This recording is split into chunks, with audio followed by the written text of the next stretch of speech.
بولے تو صحیح نا. کہا میں آپ سے جنت میں آپ کا ساتھ مانگتا ہوں. نبی اکرم صلی اللہ علیہ وسلم میں آوا غیر ذالک، آوا غیر ذالک، اس کے علاوہ کوئی اور مانگ لے، جو بھی ترجمہ ہے کوئی اور مانگ لے. تو انہوں نے کہا ہوا ذاکا، یہی میری مراد ہے، مجھے یہی چاہیے کہ جنت ہو اور آپ ہوں اور میں آپ کے ساتھ ہوں، جنت میں آپ کا ساتھ چاہتا ہوں، یہ مجھے چاہیے. جب یہ کہا تو نبی اکرم صلی اللہ علیہ وسلم نے فرمایا فَإِنِّي عَلَىٰ نَفْسِكَ بِكَثْرَةِ السُّجُودِ، کثرت سجود سے زیادہ سجدے کر کے میری مدد فرما. اب یہ الگ ہے، یہ تو میں نے پہلے حدیث کوٹ کی ہے اور یہ صحیح مسلم میں ہے، صحیح مسلم میں، اور باقی دیگر کتب کا میں نے نام لیا ہے. اور اب میرے پاس ہے اشیاۃ اللمحات، مشکات المصابیح کی شرح ہے اور شارح ہیں شیخ عبدالحق محدث دہلوی محدث علی الاطلاق، اور ایک ہوتے ہیں شیخ، کیا ہوتے ہیں شیخ، تو شیخ کے بھی شیخ ہوتے ہیں، شیخ کے بھی، آپ شیخوں کے بھی شیخ ہیں. آپ کون ہیں؟ شیخوں کے بھی شیخ. اور بر صغیر پاک و ہند کے اندر برکت المصطفیٰ، رسول اللہ کی برکت جنہیں کہا جاتا ہے، وہ شیخ عبدالحق محدث دہلوی ہیں اور محدث علی الاطلاق ہیں. آپ اس کی شرح کر رہے ہیں اس لیے کہ اعلیٰ حضرت نے بھی کی ہے، اعلیٰ حضرت نے بھی وضاحتیں کی ہیں، حوالے دیے اعلیٰ حضرت نے. لیکن بعض لوگوں کو جو ہے نا جن کے معدے خراب ہوتی ہیں کہتے ہیں اعلیٰ حضرت نے کہا اعلیٰ حضرت نے ہمیں دین بتایا ہے، ہمیں سمجھایا ہے، پوری رسول اللہ صلی اللہ علیہ وسلم کے صحابہ سے لے کے اعلیٰ حضرت تک جو اہل سنت کے نظریات تھے، جو حضور کے عاشقوں کے نظریات تھے، جو حضور کے عاشقوں کے معمولات تھے، دو نمبری کرنے انہیں دو نمبری کی، اعلیٰ حضرت نے اسے واضح کر کے ساری امت کو بچا لیا ہے، یہ بتایا اعلیٰ حضرت نے. لیکن ہم کہتے ہیں ٹھیک ہے تمہیں اعلیٰ حضرت سے تکلیف ہے تو ہم شیخ عبدالحق محدث دہلوی کی بات کرتے ہیں، یہ تو سب مانتے ہیں، یہ محدث علی الاطلاق ہیں، اور یہ تو برکت المصطفیٰ فی الہند. اب اس وقت ہندی تھا، اب یہ برصغیر وہ پاکستان پارٹیشن ہو گئی تو پھر آگے پاکستان نام آ گیا. پہلے تو ہندی چلتا تھا، ہندوستان یہیں چلتا تھا. لیکن چلے ہم کہتے ہیں ہم شیخ صاحب کے بارگاہ میں جاتے ہیں. آپ کیا فرماتے ہیں اس حدیث کے تحت، تاکہ جن کے ذہن تھوڑے سے پریشان ہیں اور ہٹے ہوئے ہیں وہ کم از کم نفس کی تو نہ مانے، اللہ اس کے رسول کی تو مانے نا، اور اپنے بڑوں کی تو مان لینا کہ وہ کیا کہتے ہیں اس حدیث کی شرح میں. ذرا سنو، ایمان تازہ ہوگا. آپ کہتے ہیں کہ جب انہوں نے کہا نا، آپ صلی اللہ علیہ وسلم نے فرمایا فقال علی سل، یہ مسلم کی روایت لائی ہیں، فقال علی سل، شرح کر رہی ہیں مجھ سے مانگیں. فقال علی کا مجھے کہا مانگیں. جب یہ کہا تو شیخ اس کی شرح کرتے فرماتے ہیں کہ نبی اکرم صلی اللہ علیہ وسلم نے کیا فرمایا، حضرت مرا بطلب ہر چے میں خواہی از خیر دنیا و آخرت، ہر چے میں خواہی از خیر و دنیا و آخرت. از خیر بولو، خیر دنیا تو بول سکتے بولا کرو، دل میں نور آتا ہے اور کچھ دیر تک بات یاد رہتی ہے، ثواب تو ملتا ہی ملتا ہے. یعنی ہماری ایمان کی باتیں ہیں. آج لوگ آپ کی ایمان لے کے جانے ہیں، سب سے بڑی دولت ایمان ہی ہے اور کچھ بھی نہیں ہے. اللہ اس کے رسول کی محبت کے بغیر بندہ کتے سے بھی خنزیر سے بھی بدتر ہے، اور اگر محبت مصطفیٰ ہے تو ہر شے سے بلند و بالا ہے. یہ تو حضور فرماتے ہیں کعبہ تو اس سے زیادہ حرمت مومن کی ہے. مومن حضور سے پیار کرنے والے کی عزت اور حرمت کتنی ہے. کاش ہم سمجھے. آج کے تو پتہ نہیں کیسے عجیب لوگ رہتے ہیں، باپ پہ کوئی شے نہیں. ہم نے کہا تو کوئی شے نہیں. یہاں تو مومن کے متعلق بھی حضور فرماتے ہیں کعبہ بڑی حرمت والا ہے، بڑی عزت والا ہے، لیکن میرے جو ماننے والے ہیں وہ تجھ سے بھی زیادہ حرمت والے ہیں. مگر بات تو ہاں تمہاری بات ٹھیک ہے کہ تمہارے کچھ نہیں، تم کچھ نہیں، ظاہر تم ذلیل لوگ ہو، منافق کچھ بھی نہیں. کچھ ہیں اللہ کے ہاں تو وہ اللہ کے نیک بندے ہیں، اللہ کے برگزیدہ، اللہ سے پیار کرنے والے ہیں. اب شیخ صاحب کہتے ہیں کہ رسول اللہ صلی اللہ علیہ وسلم نے جو فرمایا اس کا مطلب کیا ہے؟ کہا اس کا مطلب یہ ہے کہ رسول اللہ صلی اللہ علیہ وسلم نے فرمایا اور مجھ سے مانگ، مجھ سے مرا بھی طلب، مجھ سے طلب کر. کیا طلب کر؟ میں ہر چے میں خواہی جو چاہتا ہے کر. ذرا بولو تو صحیح نا. یہ ایک والا حضرت کی بات نہیں کر رہا, یہ اکابرین کی بات ہے, محققین کی بات ہے. اعلیٰ حضرت تو محقق ہیں, لیکن جن کے ہاں مسئلہ ہے ان کی طرف یہ بات کر رہا ہوں کہ ایمان سے, دیانتداری سے سنیں. شیخ عبدالمقدس دہلوی کہتے ہیں حضور نے فرمایا مرا بطلب, مجھ سے مانگ کیا ہر چے میں خواہی جو چاہتا ہے از خیر دنیا و آخرت, چاہے دنیا کی خیر مانگ چاہے آخرت کی خیر مانگ, ادھر کوئی مسئلہ نہیں ہے. اللہ نے ہر خیر کا اختیار اور ہر خیر کی ملکیت اپنے محبوب کے ہاتھ میں رکھ دی ہے. جو تو مانگے گا محبوب عطا فرما دیں گے. یہ عام ہے, یہ کیا ہے؟ شیخ کہتے ہیں یہ مطلق ہے, کوئی تخصیص نہیں ہے, کوئی قید نہیں ہے. حضور نے مطلق کہا ہے جو چاہے. اس لیے شیخ اس کی ترجمانی کرتے ہوئے کہتے ہیں حضور یہ کہتے ہیں تجھے کہ تو چاہے دنیا کی خیر مانگ چاہے خیریت کی آخرت کی خیر مانگ, ہم کوئی مجبور نہیں ہیں, ہم رب کے محبوب ہیں, رب کے محبوب ہیں. تو جب یہ سوال ہوا تو مانگنے والے بھی رسول اللہ کے غلام تھے اور حضور کے خادم تھے. تو پھر خادم ایسے ہوتے ہیں, آج کل کے پتہ نہیں خادم بھی کیسے ہیں, وہ مخدوم بنے بیٹھے ہیں. کیا پیچھے ساڑھی خدمت کریں, وہ خادم, یہ وہ خادم ہیں جن کی تربیت رسول اللہ نے فرمائی تھی. انہوں نے امریکہ, ہمارے ہاں امریکہ افریقہ, انہوں نے یہ نہیں کہا حضور دعا کر دیں سونے کا پہاڑ بن جائے, کیونکہ میرے آقا دو جہاں سے فرمایا لو شئتا, اگر میں چاہتا یہ سونے کے پہاڑ میرے ساتھ چلتے, سونے کے لسارت ما یہ جوال الذہب, سونے کے پہاڑ میرے ساتھ چلتے. لیکن ہم دنیا نکالنے آئے ہیں, ہم دنیا اور دنیا سے دور کر کے یار سے ملانے آئے ہیں. ہم ان کو اس میں پھنسانے نہیں آئے, اس سے نکال کر اللہ کا قرب دلوانے آئے ہیں. اس لیے لو شئتو, اگر میں چاہتا لسارت ما یہ جبال الذہب, تو یہ سونے کے پہاڑ بھی میرے ساتھ چلتے. لیکن ہم نے نہیں چاہا. پھر امتی کیوں چاہتی ہیں؟ یہ امتی کس کے ہیں؟ تو یہ اپنی نفس کی مان کے پیسے کے پیچھے بھاگ رہی ہیں. رسول اللہ چاہتے ہر شے حضور کے ہاتھ میں ہے, لیکن تقسیم کرتے گئے ہیں, عطا کرتے گئے ہیں. خود بھوکیں برداشت کر لی ہیں, آگے شہزادیوں نے بھی برداشت کر لی ہیں. کہا نا وہ ادھر نہ کچھ کرو, ادھر سہ جاؤ, پھر دیکھنا رب کیا دے گا, سب کچھ ہی بول جائے گا. حقیقی دولت وہ ہیں. تو اس لیے رسول اللہ صلی اللہ علیہ وسلم کے صحابی ہیں, انہوں نے آگے سے کیا کہا اسألک مرافقتک فی الجنہ. شیخ صاحب اس کا ترجمہ کرتے ہوئے بھی یہی بات کرتے ہیں کہ انہوں نے کہا میں آپ سے سوال کرتا ہوں. میں کس سے مانگتا ہوں؟ کیا مانگتا ہوں؟ آپ سے جنت میں آپ کا ساتھ مانگتا ہوں, آپ سے ہی جنت میں آپ ہی کا ساتھ مانگتا ہوں. اب بتاؤ, ایمان سے بتاؤ, شرک ہو گیا؟ رسول اللہ سے جنت مانگ لی ہے, اور شیخ بھی یہی کہہ رہے ہیں, شیخ بھی مشرک ہو گئے, پیچھے جتنی عمر ساری مشرک ہو گئی, اور پھر یہ صحابی بھی مشرک ہو گئے, اور رسول اللہ صلی اللہ علیہ وسلم نے اس کو قبول کر لیا, تو پھر حضور بھی نہ بچے. یہی ان لوگوں کی بولی ہے لا الہ الا اللہ, کوئی حاجت روا نہیں, کوئی مشکل کشا نہیں, آج تک بول رہے ہیں, آج تک یہ لفظ بول رہے ہیں. تو اس لیے ہم کہتے ہیں لوگوں, یہ کوئی ذات کا مسئلہ نہیں ہے, یہ آمینہ کے لال کی ذات کا مسئلہ ہے, یہ اللہ کی ذات کا مسئلہ ہے. ان لوگوں نے اللہ کو بھی مشرک کہہ دیا ہے, ان لوگوں نے قرآن کو بھی مشرک کہا ہے, ان لوگوں نے رسول اللہ کو بھی مشرک کہا ہے, رسول اللہ کے غلاموں کو بھی, صحابہ کو بھی مشرک کہا ہے, کیونکہ وہ حضور سے مانگا کرتے تھے اور رسول اللہ صلی اللہ علیہ وسلم دیا کرتے تھے. کیونکہ حضور کی بارگاہ ایسی بارگاہ تھی, جب دینا ہوتا نام کرتے, جب نہ دینا ہوتا تو خاموش ہو جاتے, لا نہیں کرتے تھے. حضور نام کرتے تھے تو حضور دیتے تھے, صحابہ لیتے تھے, اور یہ حدیث مسلم میں آئی ہے. اور شیخ عبدالمقدس دہلوی نے مزید اس کی وضاحت فرمائی ہے. اب دیکھو تو صحیح نا کہ وہ حضور سے کہتے ہیں میں آپ سے مانگتا ہوں, تو رسول اللہ صلی اللہ علیہ وسلم ابھی بھی شرک نہیں کیا, ابھی بھی تم مشرک ہو, نعوذ باللہ توحید کا تمہیں پتہ نہیں.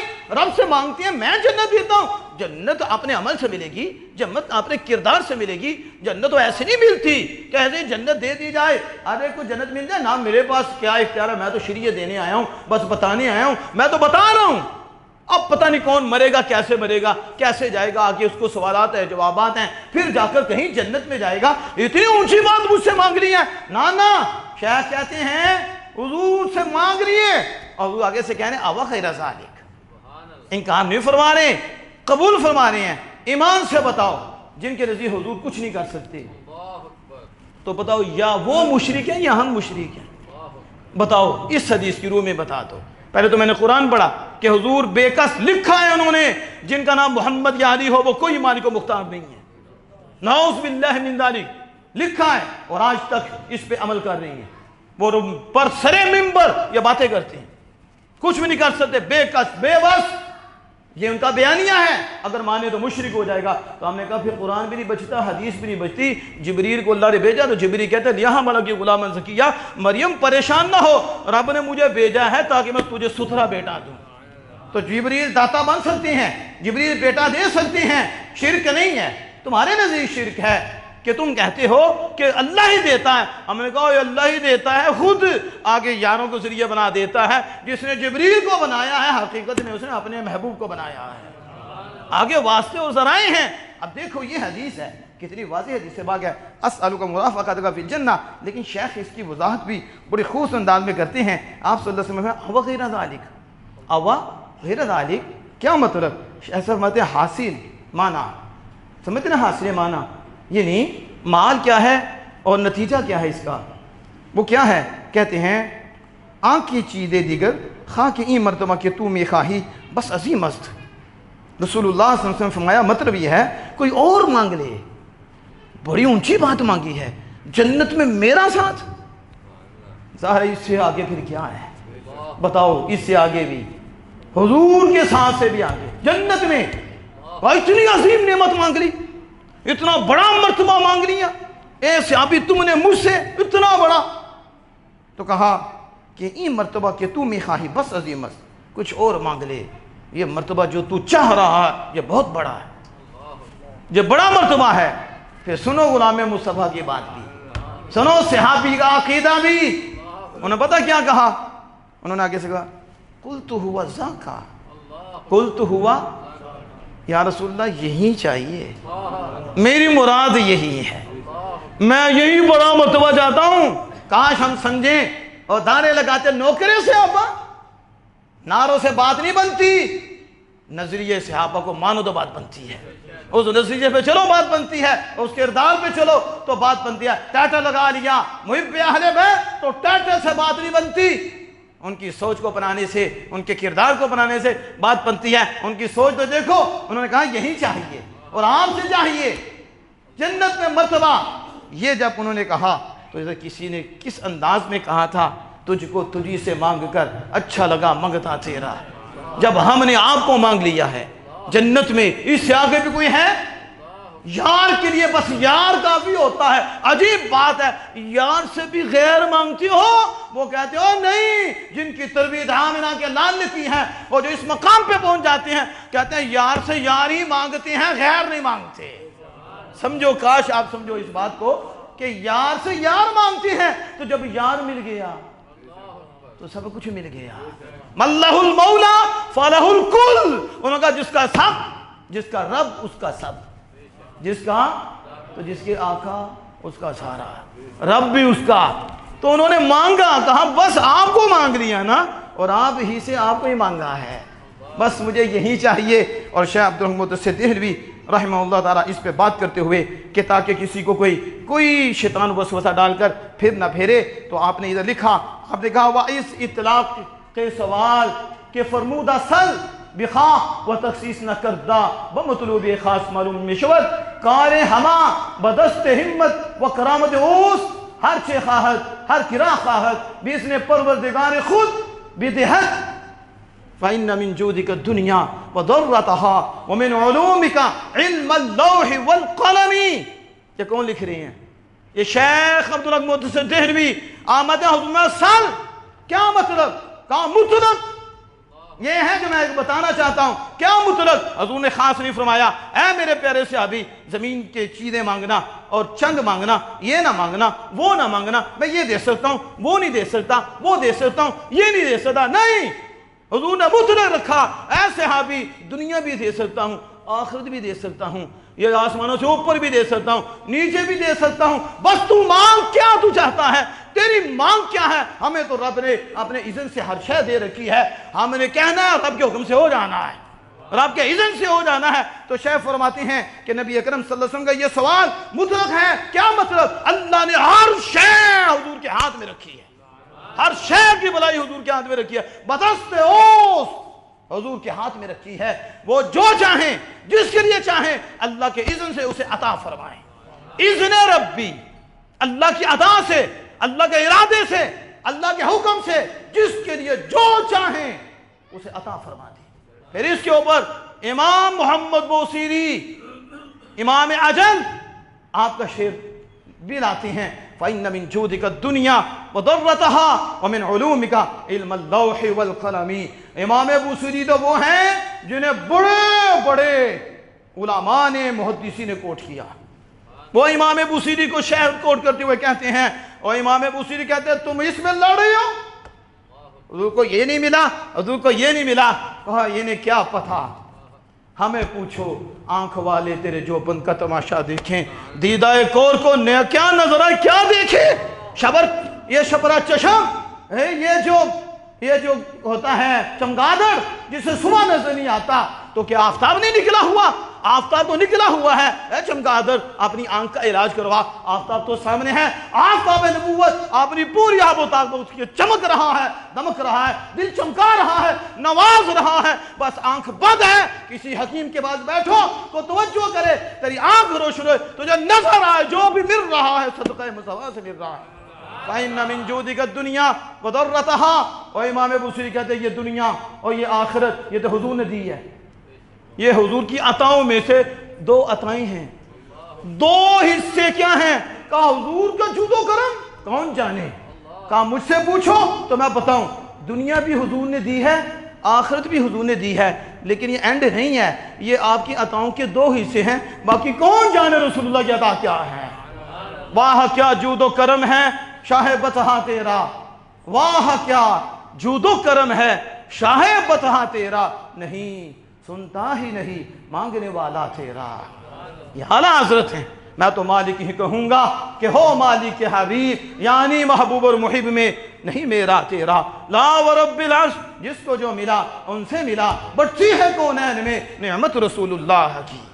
عقیدہ بھی ساتھ دے رہی ہیں، لیکن شیخ یہ لکھ کر پھر آگے دیکھو امام بوصیری کیا کہتے ہیں، کہتے ہیں فَإِنَّ مِن جُودِكَ الدُّنْيَا وَضَرَّتَهَا وَمِنْ عُلُومِكَ عِلْمَ اللَّوْحِ وَالْقَلَمِ۔ حضور کے علم کا بڑھے، حضور کے علم بھی بڑھے، جود و کرم بھی بڑھے۔ دو تو دنیا و آخرت ہے جو حضور نے دیے ہیں، اور پھر علوم کتنے ہیں؟ میں علوم بھی بڑے ہیں۔ دو کون سے ہیں؟ اللہ والقلم۔ علوم میں سے دو حصے حضور کے علوم کے، ایک لوح ہے ایک قلم ہے، اور لوح پہ کیا لکھا ہے؟ قیامت تک جو ہونے والا ہے لوح پہ لکھا ہے، اور یہ قرآن تفصیل ہے، اور یہ قیامت تک جو کچھ ہے وہ کہہ رہے ہیں یا رسول اللہ، خطاب کرتے ہوئے امام بوصیری کہتے ہیں، کیا کرتے ہوئے؟ انہیں کہتے ہوئے حضور کو کہتے ہیں یا رسول اللہ شرک ہو گیا، حضور کو حاضر مان رہی ہے۔ ہم کہتے ہیں پڑھو، علماء کو پڑھو۔ شیخ عبدالحمد سے دہلوی بھی لائے فَإِنَّ مِن جُودِكَ۔ اب امام بوصیری حضور کے دور میں ہوئے، حضور کی ظاہری حیات میں ہوئے، اور وہ کہتے ہیں فَإِنَّ مِن جُودِكَ، آپ کے جود و کرم سے یا رسول اللہ، آپ اگرچہ مجھے نظر نہیں آ رہے، یہ ہم اپنی بات کرتے ہیں، آپ کے سامنے کون سی ایسی شے ہے جو پوشیدہ ہے؟ جب رب نے اپنا ہاتھ بھی نہیں چھپایا، اور اپنی جتنی بھی عطائیں ہیں، جتنی مخلوق، اسے چھپا دے گا؟ یہ کیسے ہو سکتا ہے؟ جب تو ہی نہیں چھپا تو ہر شے ہی روشن کرتی ہے۔ تب حضور کو خطاب کرتے ہوئے کہتے ہیں یا رسول اللہ، آپ کے جود و کرم بڑے ہیں، دنیا بھی آپ نے دی ہے، آخرت بھی دی ہے، اور آپ کے علم بڑے ہیں، ان میں سے دو حصے ہیں، ایک لوح ہے ایک قلم ہے۔ تو لوح میں قیامت تک کا علم ہے، یہ امام بوصیری کہہ رہے ہیں۔ تو جن کے ہاں قیامت تک کا ایک حصہ ہے، قلم بھی ایک حصہ ہے، باقی علوم کا عالم کیا ہوگا؟ یہ وَمِنْ عُلُومِكَ، اور شعر پڑھنا آسان ہے، شعر پہ عمل کرنا مشکل ہے۔ قرآن کی آیت پڑھنا بھی آسان ہے، قرآن کو ماننا مشکل ہے۔ حدیث پڑھنا بھی آسان ہے، لیکن حدیث کو ماننا مشکل ہے۔ عقیدہ جب اپنا بنا لو گے کہ حضور کچھ بھی نہیں کر سکتے، انبیاء یا کچھ نہیں کر سکتے، پھر تمہیں نہ قرآن کی پرواہ ہے نہ حدیث کی پرواہ۔ شکر ہے اس ذات کا کہ جس نے ہمیں اس سے بچا کے رکھا ہے، اس تفریقہ بازی سے بچا کے رکھا ہے، اس فرقہ واریت سے بچا کے رکھا ہے۔ ہمیں وہی دین دیا ہے جو آمنہ کے لال کے ذریعے اپنے پیارے صحابہ، اپنے محبوب کے پیارے صحابہ کو دیا ہے، اور اور یہ کرم فرمایا آمنہ کے اعلان نے، جو سوچ ان کو نصیب ہوئی تھی اللہ نے ان کے صدقے وہ سوچ ہمیں بھی عطا فرما دی ہے۔ اور یہ حدیث پاک میں آئی ہے۔ اب اس میں کتنی اور احادیث تھیں، انشاءاللہ تعالی ہم درجہ بدرجہ اس کو واضح کریں گے حدیث پاک کو، اس کے آگے پھر اس مضمون کو لے کر چلیں گے کہ اللہ جل وعلا نے اپنے محبوب کریم صلی اللہ علیہ وسلم کو امور تکوینیہ کا بھی مالک بنایا،